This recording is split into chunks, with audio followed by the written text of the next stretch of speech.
Uwarigani mtazamaji wa The Rain Media, tunahakikisha kuwa tunakuhabarisha kutoka ndani na nje ya mipaka ya Tanzania.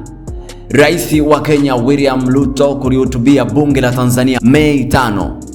Naibu Spika wa bunge Daniel Silo ametangaza kuwa Rais wa Kenya William Ruto anatarajiwa kulihutubia bunge la Tanzania tarehe 5 Mei 2026. Taarifa hiyo imetolewa wakati wa kikao cha 19 cha mkutano wa 3 wa bunge la 13 unaoendelea katika jiji la Dodoma. Ziara hiyo inatarajiwa kuwa ya kihistoria, ikikusanya pamoja viongozi wa kitaifa na wadau mbalimbali muhimu wa maendeleo.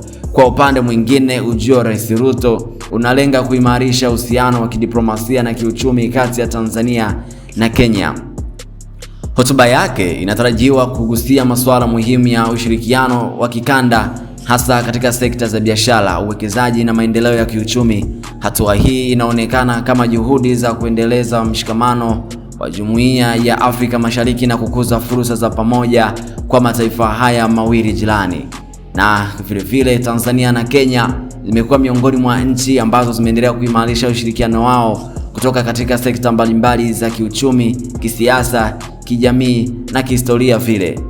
Lakini baadhi ya wadau mbalimbali kutoka ndani na nje ya mipaka ya Tanzania wameonyesha kuwa na furaha zaidi baada ya Naibu Spika wa bunge Daniel Silo kutangaza hatua hii ya Rais wa Kenya William Ruto kuja kulihutubia bunge la Tanzania, huku wakiamini kuwa ni miongoni mwa hatua muhimu zinazotarajiwa baadhi ya wadau kuona maendeleo haya yakichukua nafasi kubwa katika juhudi za kuimarisha maendeleo kati ya Kenya na Tanzania.